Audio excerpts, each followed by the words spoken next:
It's amazing how a lack of systems can cause so much chaos in our life and business. If you clicked on this video because you're feeling that chaos right now, let me tell you, friend, we're in the same boat. I've been working on adding some exciting new things to my business, which I'll share more about at the end of this video. But that's brought on a lot of challenges for me because that's meant building new systems from the ground up. And in the meantime, it feels chaotic. But today, we're tackling that chaos head on. I'm sharing the ways that I have stayed sane over the past 2 months and tips on how to prevent the chaos going forward. And as a bonus, you can grab my free guide with the 10 systems you need in your life and business. The link is in the description below. When it comes to systems, it feels like everyone expects you to automate your entire life overnight. But that is just not realistic. And what do you even prioritize first? If you feel like you have a lack of systems at the moment, I want you to know that you are not a failure. It's so easy to compare ourselves to productivity gurus or people who seem to have it all together on the internet. But in reality, we all struggle with this at some point in our lives, myself included. Systems chaos can happen for a couple different reasons. One, you might just not have gotten around to setting them up yet.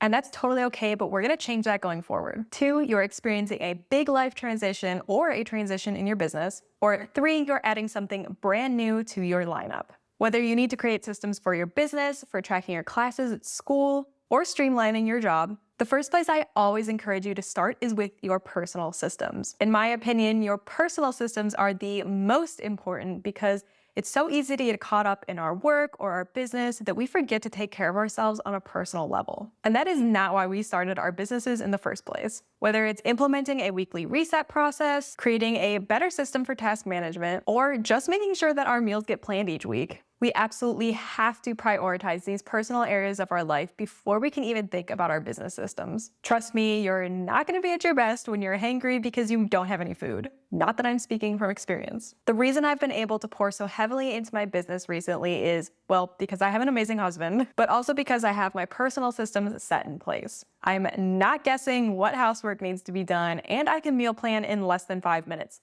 Literally. Now, of course, I have to give a special shout out to Notion here because I organize pretty much my entire personal life inside of Notion. I'm not going to deep dive into my personal setup in this video, but I've got lots of videos on my channel that you can binge at your convenience. And again, be sure to grab the freebie in the description below for ideas on what personal systems you should focus on first. Once your personal systems are put into place, it's a lot easier to then focus on your business systems. You should now have a task management system to help you make sure that tasks aren't falling through the cracks, and you can rest assured that the things inside your home and in your personal life will continue on seamlessly while you start to give more attention to your business. Again, be sure to grab my systems freebie below to see the systems you want to focus on for your business and some tools to help in those areas. As I mentioned before, systems are not going to magically appear overnight. It's going to take time and effort, and in some cases, you're always going to be refining and upgrading your systems. But in order to help ourselves prioritize this process, the next thing we're going to do is create dedicated time each week for you to work on your systems. Truthfully, this is going to look different for you depending on where you are in your journey. If building your systems is a high priority right now, then you probably have some more time to dedicate to it.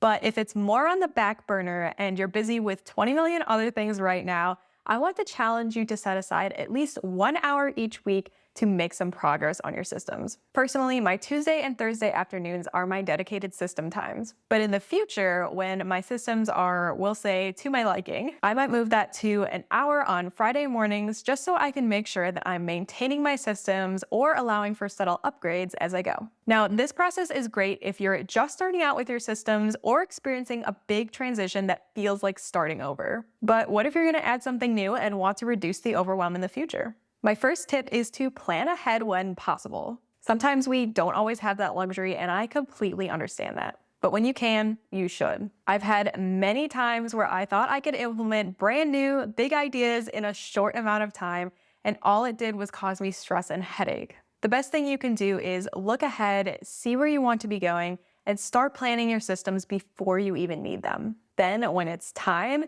you're ready to rock and roll. Another tip I have is to automate what you can. This goes for your personal life and your business. A lot of people think business when it comes to automations, but they can exist in your personal life too. For example, I'm able to create a weekly shopping list and plan out my meals for the week with one click in Notion. It's an absolute game changer. Then on the business side of things, a lot of people get scared that automations remove that personal aspect of your business. But I'm here to tell you, you can still have an automated business workflow that's personal to you and doesn't sound like you're talking to a robot. And a lot of that comes down to my next point, which is to choose your system tools carefully. There are lots of tools out there and it can be super overwhelming. But it's important to consider what you need to get out of the tool as well as what the tool can do for you. For me, one of the biggest things I look for when choosing a tool is the ability to automate, because I'm only one person. And when I go to bed at night, I can rest easy knowing my automations are taking care of things for me. And then my last tip for you is to consider outsourcing. I know this option isn't for everyone, but sometimes it can help to get a systems expert working with you on your systems